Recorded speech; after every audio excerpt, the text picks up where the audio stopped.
"Ma'am, I need you to stand." The words sliced through the quiet cabin like a snapped wire. Monica Reid looked up, startled, her hand still resting on the chilled champagne beside her seat. A flight attendant hovered over her, smile tight, voice polite, but the edge underneath was sharp enough to draw blood. Behind the attendant stood a white man in a tailored gray suit, one hand on the seat divider as if the space already belonged to him.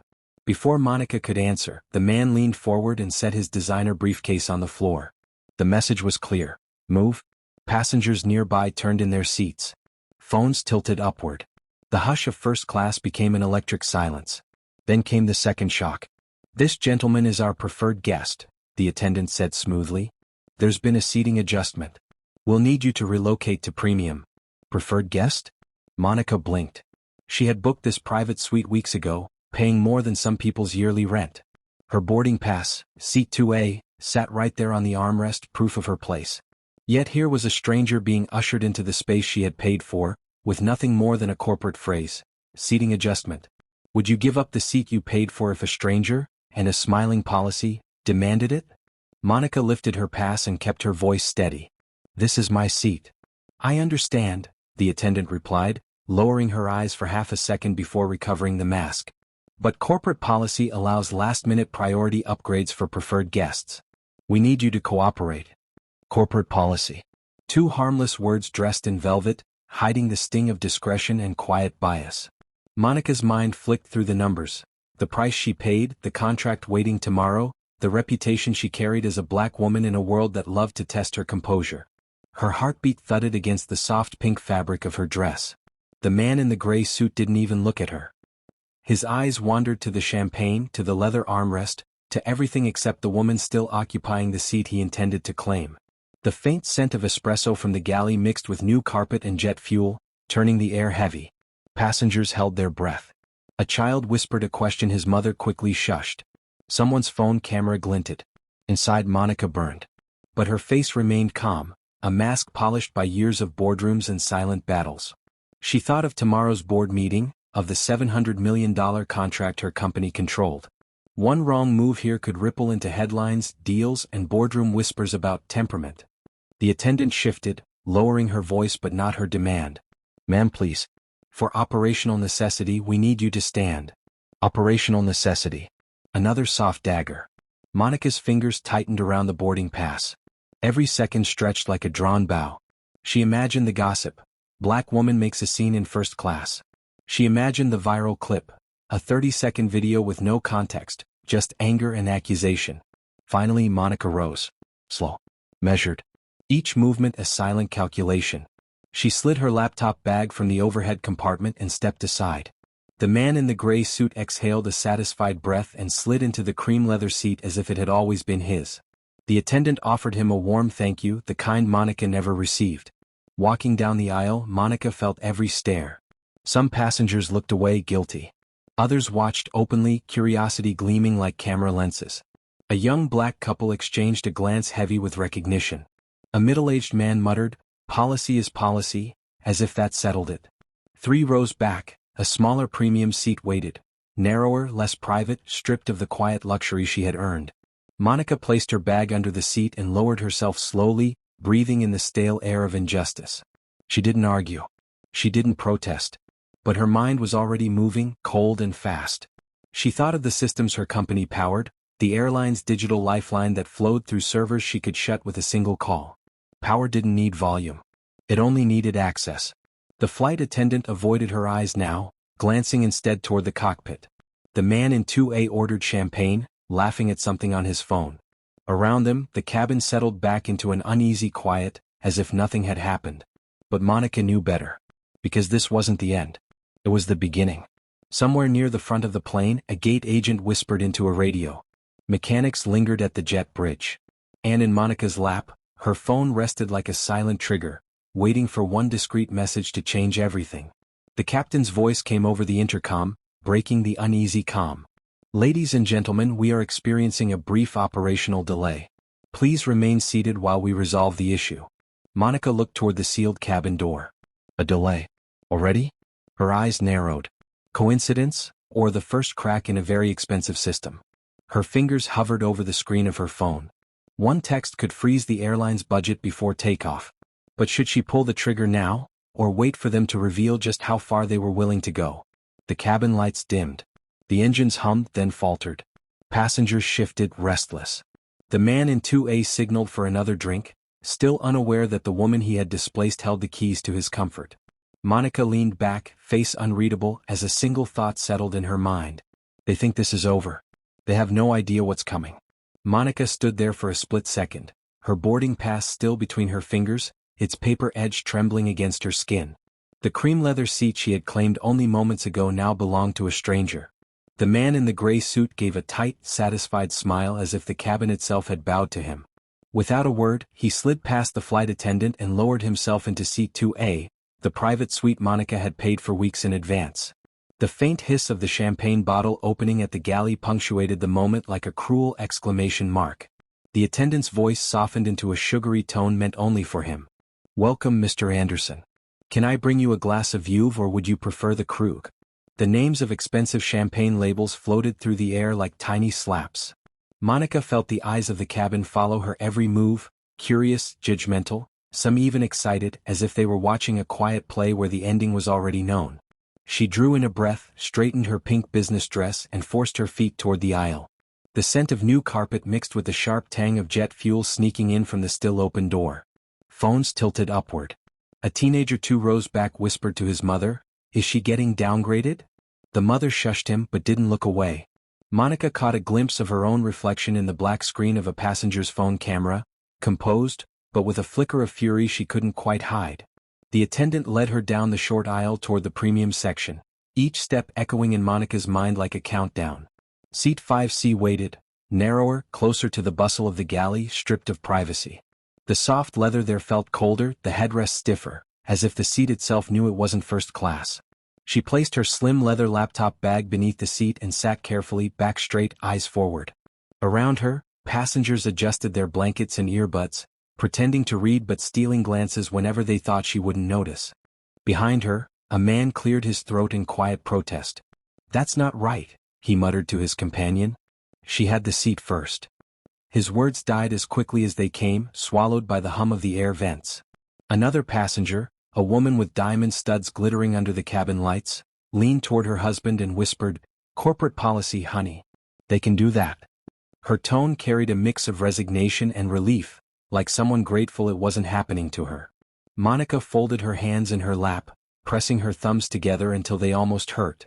Outwardly calm, inside she replayed every detail.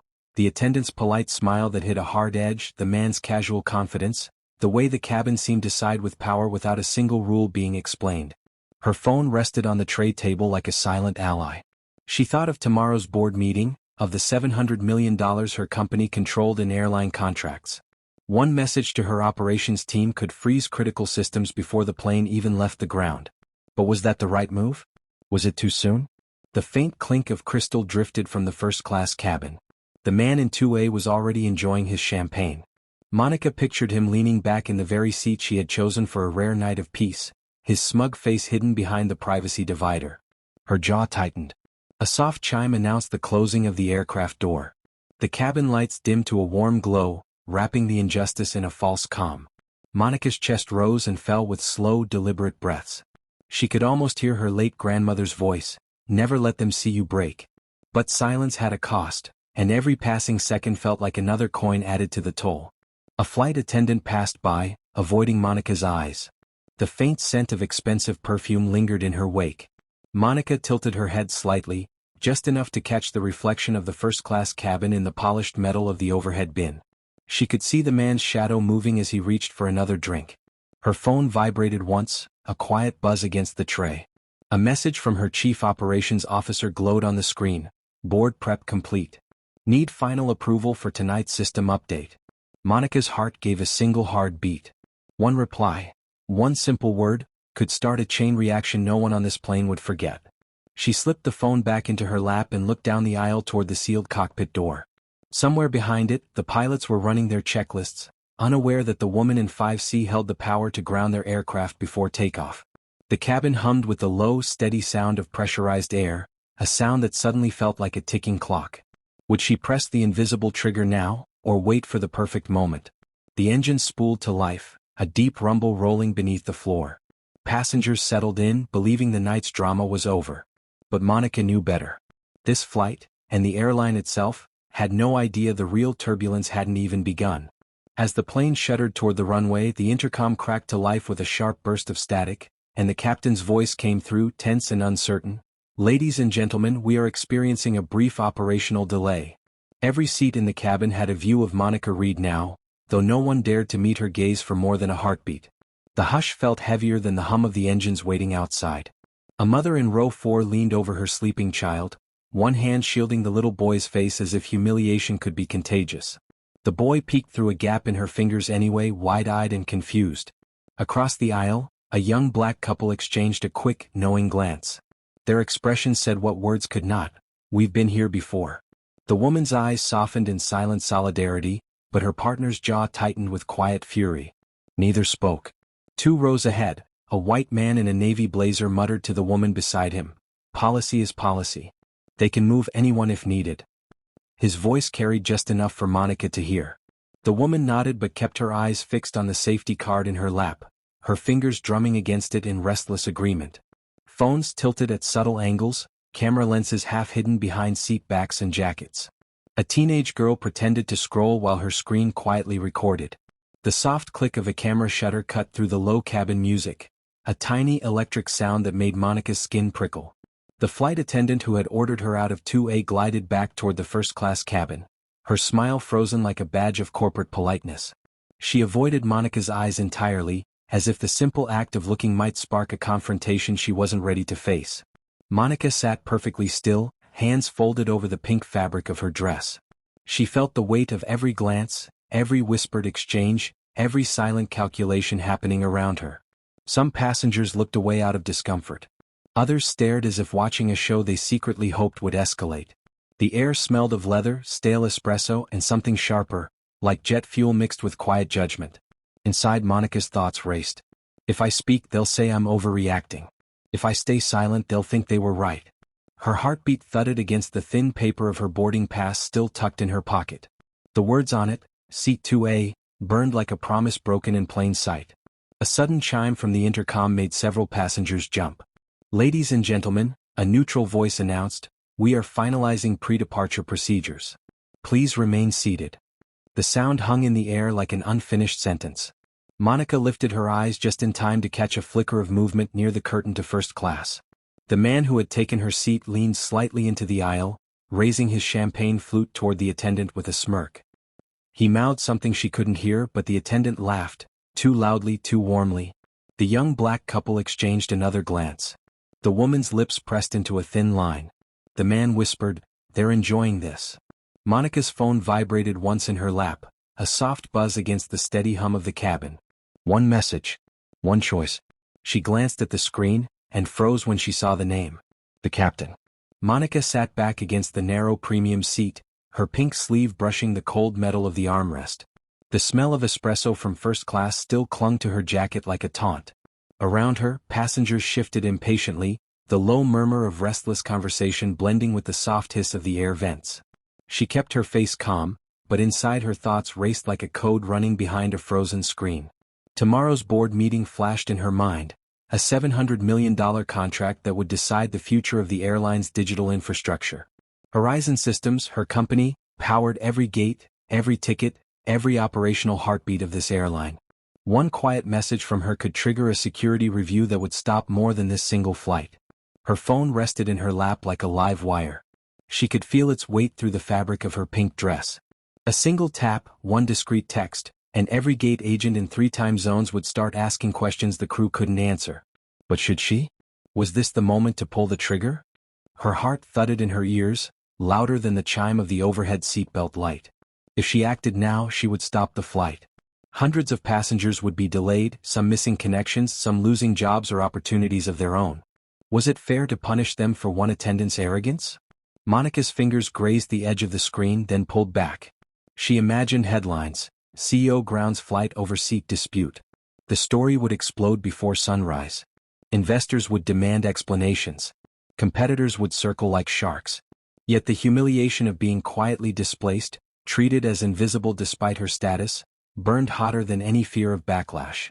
Across the aisle, the young black couple from earlier watched her carefully, their eyes full of unspoken encouragement. Their silent presence felt like a challenge and a comfort all at once. A mother a few rows up adjusted her child's blanket and avoided looking back. Everyone sensed something building but no one knew what. The flight attendant walked past, her polite smile sharper now, a performance for anyone watching. Monica caught the faint scent of her floral perfume, a sweet cover for the sour truth beneath. Random policy, the attendant had said earlier. Priority adjustment. Words that sounded neutral but cut like coated knives. Monica's thumb hovered over her phone again. In her head, she ran through contingency plans. A single line of encrypted text could lock the airline's budget approvals. No passwords. No boarding passes. No flights. She could make their night and their entire network stop cold. The cabin door clanged shut. The intercom crackled. Ladies and gentlemen, we are finalizing for departure. Please remain seated. Monica's heartbeat matched the rhythm of the announcement. She inhaled slowly, steadying her breath, then tapped the screen once. A faint whoosh of a sent message followed. 2 seats ahead, the man in 2A raised his champagne glass, oblivious. And then, a sharp chime. Not from her phone. From the intercom. Attention crew, a voice said, tighter than before. We have an unexpected hold. All personnel stand by. The plane shuddered with a collective pause. Passengers glanced at each other, uneasy. Monica lowered her phone to her lap, her expression unreadable. The first domino had fallen. The cabin hummed with the low chatter of settling passengers, the shuffle of bags overhead, the clink of glassware. Monica sat in the smaller seat 3 rows behind her rightful place, her pink sleeve resting lightly on the armrest. Outwardly she looked calm, quiet, even invisible. But her mind was anything but still. She had endured the humiliation without raising her voice, but every second since had stretched tight inside her chest. The man in 2A reclined without hesitation, sipping champagne poured into the crystal glass that should have been hers. The attendant hovered near him, laughing lightly at something he said, her warmth reserved only for him. Then the intercom cracked alive. Ladies and gentlemen, we are experiencing a brief operational delay. Please remain seated. We'll provide updates shortly. The words floated through the cabin, practiced and polite. But Monica heard the tremor beneath them. Around her, passengers groaned, checking watches, shifting in their seats. A businessman muttered about missed connections. A mother tried to soothe her restless toddler. None of them knew that the delay wasn't mechanical, or at least not in the way they thought. Monica lowered her gaze to her phone. The leather case matched her bag, simple but expensive. Her thumb hovered over the screen, a single draft message glowing back at her. It was written in code, only her operations team would understand it. With one tap, the airline's digital heart would freeze. Schedules. Payments. Internal communications. All of it tied to Horizon Systems. All of it tied to her. She thought of tomorrow's board meeting. $700 million hung in the balance, a contract too large to ignore. That deal gave her the authority to pull the trigger now. But should she? The humiliation she had suffered. It demanded justice. Yet justice she knew was always costly. The intercom crackled again. This time, silence followed. The kind of silence that feels heavier than noise. Gate agents appeared at the doorway, whispering into radios, their eyes darting toward the cockpit.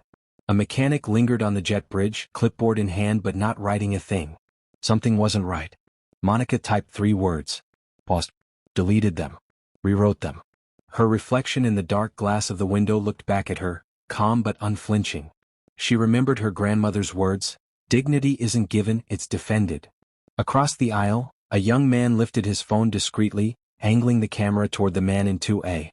Others followed, silent witnesses collecting proof. Even here in the hush of first class, a storm was forming.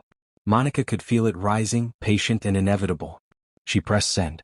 It looked like nothing, just a casual text from a woman delayed on a red-eye. But on the other end, servers recognized her authorization key. Systems froze. Budgets locked. By the time the cabin crew finished their quiet conference at the galley, Horizon Systems had put a $700 million grip on the airline's throat. Passengers had no idea. They only knew that time was stretching, that the delay felt stranger than usual. Some whispered, weather, others, paperwork. But the truth was sitting in seat 4C, pink sleeves folded neatly, her phone tucked away as if nothing had happened. And then the cabin lights flickered. Every head lifted. Every murmur stopped. The intercom crackled once more, only this time there was no announcement. Just static. Monica leaned back, her face unreadable. Inside she already knew, this delay was only the beginning. The cockpit door creaked open, and for the first time since boarding, the captain stepped into the aisle. The delay stretched past the 10-minute mark, long enough for nervous energy to settle over the cabin like static. Conversations sparked in low tones, quick and sharp, as if every passenger had suddenly become an amateur investigator. A man across the aisle whispered to his partner that it had to be a mechanical check, probably a sensor issue. A woman in a navy scarf countered that the pilots were waiting on a late security clearance. No one mentioned the quiet black woman in the pink dress 3 rows back, but more than a few glances slid toward her seat. Monica kept her eyes on the seat back in front of her, the soft glow of the overhead light catching the edge of her phone. Her thumb rested against the screen, still and deliberate. Only she knew that a single coded message had already traveled through encrypted servers to Horizon Systems' night shift operations team. To everyone else she was just another delayed passenger. That anonymity was her shield, and her weapon. The man now enjoying her private suite reclined with a satisfied sigh, his polished shoes propped slightly forward as if marking territory. He accepted a fresh flute of champagne from the flight attendant, who avoided Monica's line of sight. The faint pop of the bottle carried through the cabin, a crisp sound that felt more like a taunt than a toast. Behind Monica, a teenage boy nudged his mother and murmured, "Why don't they just take off?" The mother hushed him but looked toward the first-class curtain with a question in her eyes. A businessman 2 rows ahead pulled out his phone and began typing furiously, perhaps tweeting about the mysterious, operational necessity, keeping them grounded. Every guess added a layer of tension, every theory another beat in a slow-burning drumroll. Monica breathed evenly, but each inhale tasted of stale air and quiet injustice. She replayed the humiliation, her boarding pass rejected, her name ignored, the false politeness of corporate policy. She wondered how many times scenes like this played out unseen with no leverage to shift the balance. The difference tonight was that she carried leverage the airline couldn't afford to underestimate. Then a ripple of motion near the galley drew attention. A flight attendant bent close to a gate agent who had just stepped on board, their voices low but urgent. Passengers leaned forward, straining to catch words like discretion and priority protocol. Monica caught the faintest phrase, "system freeze," before the attendant darted a nervous glance toward the first-class cabin. Phones began to lift again, camera lenses peeking over headrests. Something bigger than a routine delay was unfolding and the crowd could feel it. Monica's pulse steadied. The dominoes were beginning to tip. A sudden chime cut through the whispers, sharp and unmistakable. The intercom clicked alive, the captain's voice taut but calm. "Ladies and gentlemen," he paused as if weighing each word. The entire cabin held its breath, waiting for the sentence that could expose everything, or bury it deeper. The cabin had settled into a tense stillness, but tension has a way of creating noise in strange places. It started with a whisper, 2 words carried over the hum of the air vents. "Not policy." A woman in a navy hoodie sat just across the aisle, leaning closer to the attendant who had escorted Monica from her seat. Her voice was low but the words slid through the air like a blade. "You know he's not priority." The attendant stiffened, eyes darting to the front of the cabin. "Please ma'am, keep your voice down." But the woman wasn't finished. "I heard you," she said, just loud enough for the row behind her to catch. "You said he's your friend." A man 2 rows back raised his eyebrows, nudging his seatmate. Another passenger tilted her phone, recording without a sound. In a space where every action was wrapped in fake courtesy, this small rebellion spread like a slow spark. People began trading quiet looks, their curiosity sharpening into suspicion. Monica didn't move. She kept her eyes on the tablet resting on her lap, though she wasn't reading the glowing screen. Her mind tracked every word, every sideways glance. She could feel the weight of the moment, how a single overheard sentence could unravel the airline's careful shield of operational necessity. The hoodie woman leaned back, now speaking to her seatmate in a stage whisper that wasn't meant to stay private. "He's just a regional manager," she said. "Off duty. Friend of the crew. No corporate directive. No upgrade code. Nothing." The phrase floated down the aisle like spilled perfume. Regional manager. Off duty. Friend of the crew. Each word was a quiet demolition of the story the attendant had sold to Monica minutes earlier. Passengers began murmuring, the low buzz of gossip mixing with the faint hiss of the air system. A businessman in a blue tie frowned at his phone and whispered, "So there's no mechanical delay?" A college kid wearing earbuds pulled one out and whispered back, "Guess not. They're covering for a buddy." The attendant avoided Monica's eyes now, her smile stretched too thin to hide the crack forming underneath. She busied herself with a stack of menus, hands trembling just enough to betray her. The man in 2A, the so-called preferred guest, sipped his champagne with the smug calm of someone who thinks the world bends to his comfort. He had no idea the narrative was slipping out of his control. Monica's heartbeat slowed. This wasn't victory, not yet, but it was leverage. The cabin no longer believed the official story. And in elite spaces like this, belief is currency. She tapped her phone once, the screen lighting her face in a soft pink glow. One coded message already pulsed through Horizon's network, but now she had something richer than code, public doubt. A baby 2 rows behind began to cry, the sharp wail cutting through the whispers. The timing felt like punctuation. People shifted in their seats. A passenger in the last row whispered, "If that's true, they're in trouble." Trouble. The word hung in the recycled air, heavy and undeniable. And as the crew huddled at the galley door, their hushed voices urgent and uneven, Monica felt the quiet click of power tilting back toward her.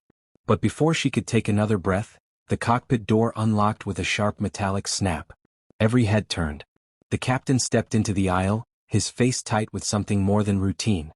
He scanned the cabin, eyes narrowing as they landed on Monica. What he said next would decide which way the night broke.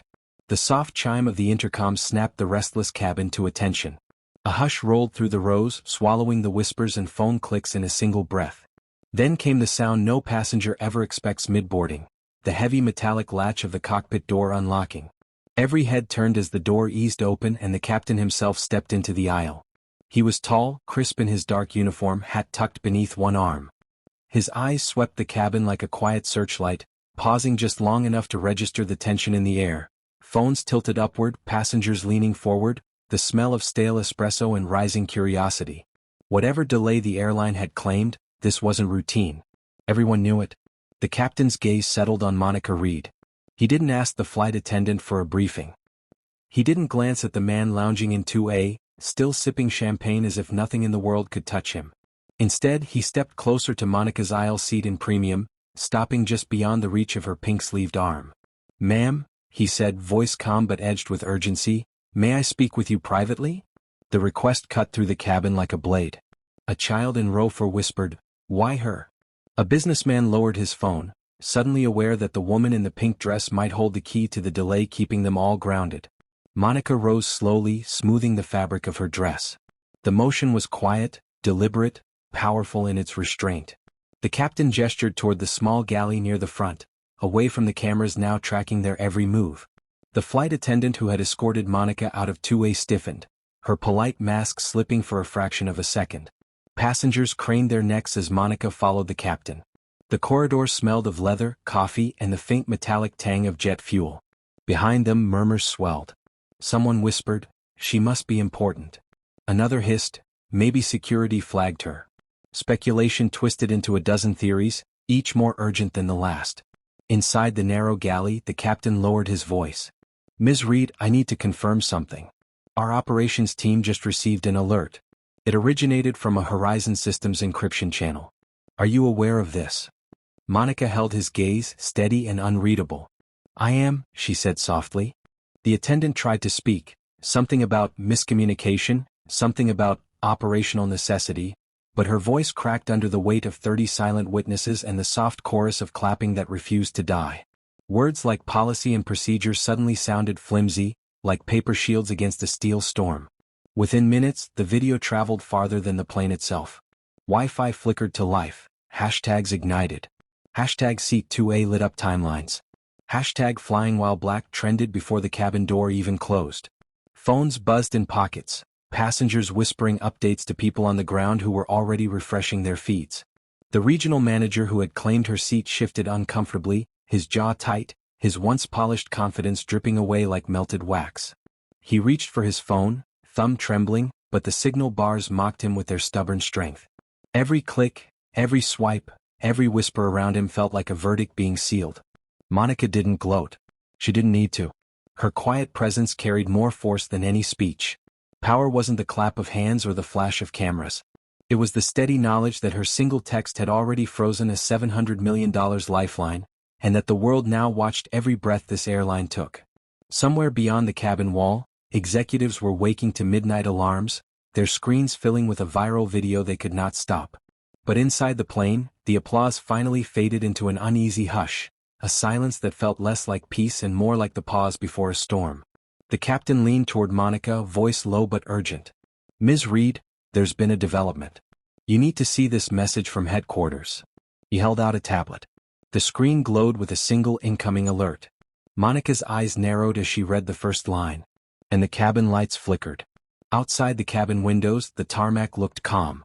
Inside the airline's control centers across the country, nothing was calm at all.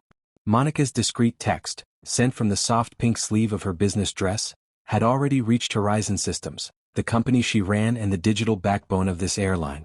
Within minutes, her operations team locked the airline's scheduling platform. Planes waiting to depart from Boston, Chicago, and Dallas suddenly showed the same red word on monitors: hold. Gate agents stared at frozen screens. Pilots in cockpits tapped at tablets that refused to update. One by one, early morning flights fell into an invisible net. Passengers across 3 time zones heard the same careful announcement: "Ladies and gentlemen, we are experiencing a brief operational necessity. We will update you shortly." The word necessity sounded harmless, but behind it sat a $700 million budget that had just turned to ice. In a windowless conference room at airline headquarters, executives scrambled. Phones buzzed like angry wasps. "Is it a cyber attack?" one shouted. "No breach detected," another replied, pale and sweating. A legal officer whispered, "It's Horizon Systems. Their CO just triggered a freeze protocol." Someone asked for Monica Reid's direct number. No one had it. Back on the plane, the man who had stolen seat 2A fidgeted. His tailored suit no longer looked sharp, a small sweat stain spread across the back. He glanced at the flight attendant who had favored him, but she kept her eyes locked on the carpet. Every buzz of a passenger's phone carried news of more delays, more cancellations, more anger boiling in terminals nationwide. Monica sat perfectly still, her phone resting face down on the tray table. She didn't gloat, didn't speak, didn't even sip the untouched champagne that once marked her humiliation. Power didn't need a microphone. It only needed precision and patience. Somewhere in the corporate chaos, a vice president finally found the courage to call the captain. The message was simple but frantic: secure Monica Reid's cooperation at all costs. The captain approached, his voice low but urgent. "Ms. Reid, headquarters requests immediate discussion.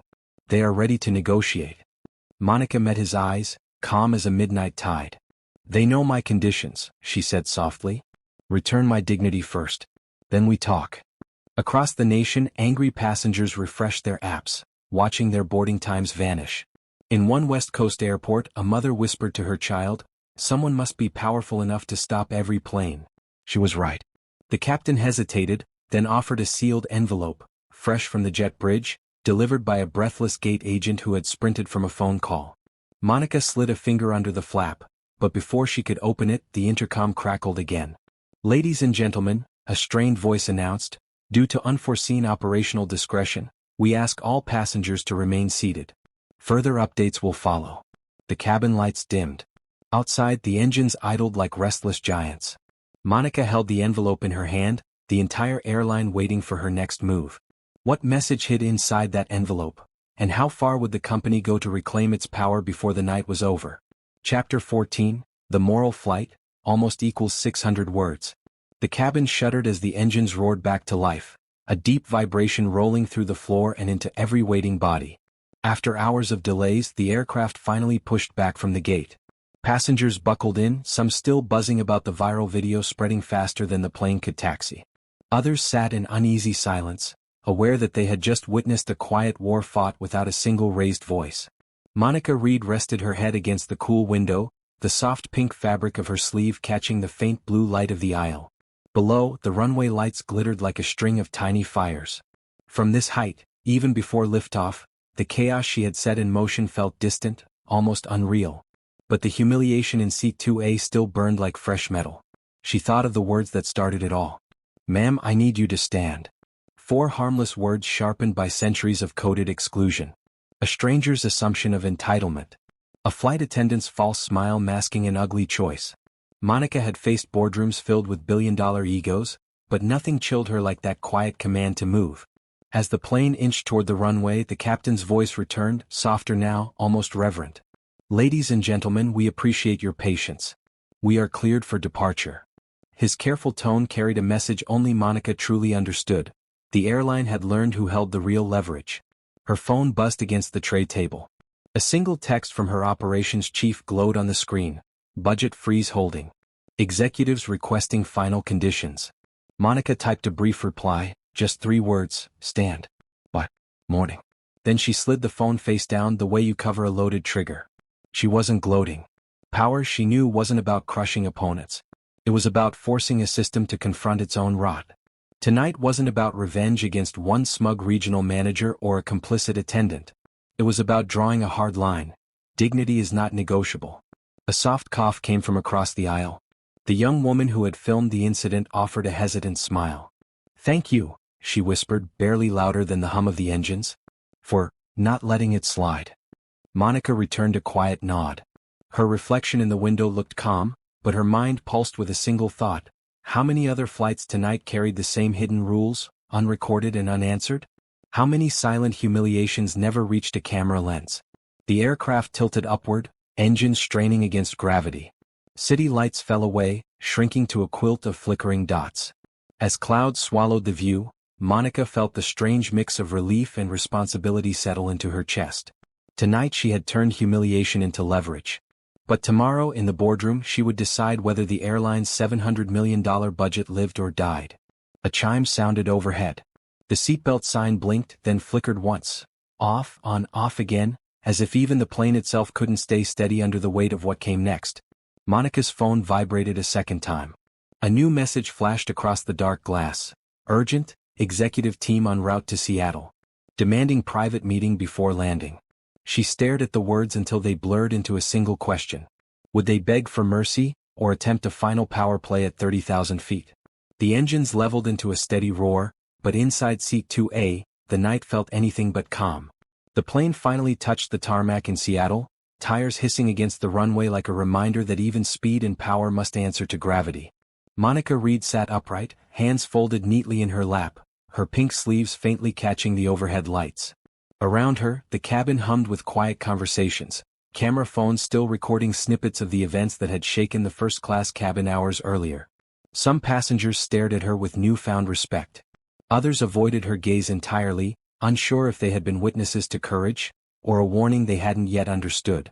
Monica exhaled slowly, letting the rhythm of the engine's decrescendo seep into her chest. The humiliation she had endured, the subtle, coded injustice of being moved from her rightful seat, had been sharp, immediate, and suffocating. But what followed, in the controlled chaos she had orchestrated with quiet discretion, was a lesson in leverage, in the invisible currency of power that too often lies unnoticed in elite spaces. The regional manager, the man who had smugly slid into seat 2A, now sat stiffly, avoiding both the cameras and Monica's eyes. His champagne glass remained untouched, his smile gone. The attendant who had enforced the false priority adjustment hovered awkwardly, her voice caught somewhere between apology and explanation, realizing too late that operational necessity and discretion could not protect her from the consequences of favoritism. Monica's thoughts drifted beyond the immediate actors. She imagined all the unrecorded instances in airports, lounges and corporate gates where dignity was quietly stripped. She thought about the passengers who had witnessed her calm defiance, the ones who had secretly recorded, and those who had done nothing at all. Every gaze, every whisper, every subtle nod was part of a complex mirror showing how society tolerates injustice under the guise of rules, procedures, and experience. Her phone buzzed once more, this time with messages from her operations team. Flight logs, budget hold confirmations, and urgent updates from executives scrambling to respond. A $700 million budget, frozen in the span of a few minutes by a single discreet message, was more than numbers on a screen. It was proof that power doesn't always roar. Sometimes, it waits in quiet patience, poised to correct what the system assumes it can overlook. She allowed herself a brief smile. The city below stretched into night, lights like scattered pearls against a black velvet cloth. Monica knew that for many the story would stop here. A viral video, a quick headline, a momentary sensation. But the lesson was deeper. In every moment of humiliation, in every command cloaked in policy, there is an opportunity for change. Not loud, not theatrical, but deliberate, strategic, and unyielding. A mother across the aisle caught Monica's eye and offered a subtle nod. The young black couple who had exchanged glances hours earlier now whispered to each other, clearly inspired. The social mirror was complete. Some would be energized, some would be silent, some would reflect. Every response carried a question that could not be ignored. If injustice touches your life, do you stay quiet, or do you act with deliberate courage? Monica leaned back, eyes tracing the path of clouds drifting beneath the fuselage. She reflected on how easily privilege and bias can masquerade as operational necessity. How often, in boardrooms, airports, or unseen spaces of power, the random assignment of authority leaves the vulnerable exposed.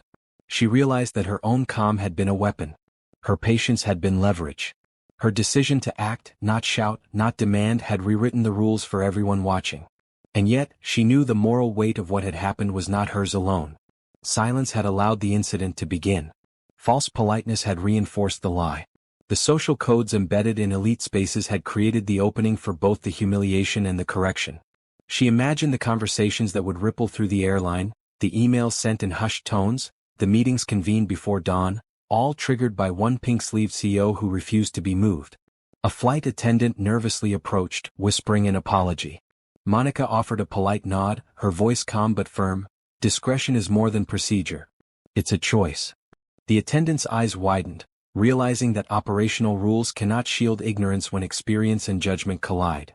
The cabin door opened and the first passengers began to disembark. Monica stayed seated a moment longer, letting the scene unfold. She thought of every passenger who had stayed silent, who had recorded, who had whispered. She imagined the long-term echo of their choices, how each action, or inaction, feeds into a culture of either empowerment or acquiescence. And then the thought sharpened like a knife. What if the next time the system targets someone less equipped to respond? Someone without access, influence, or knowledge of the hidden power dynamics. The question hung in the air, heavier than any turbulence the plane could generate. Monica finally stood, her reflection mirrored in the window one last time. Calm, composed, unwavering. The flight had ended, but the lesson was just beginning. Silence enables injustice. Awareness permits action.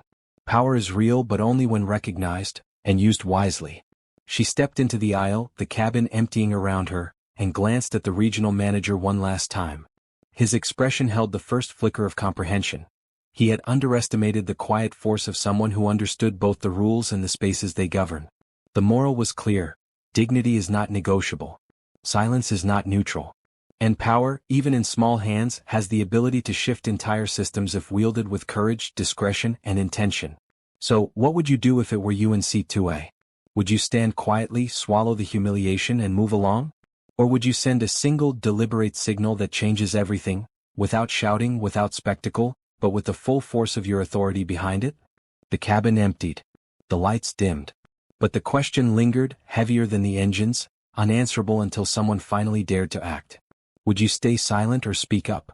Like, comment, subscribe, and join the conversation.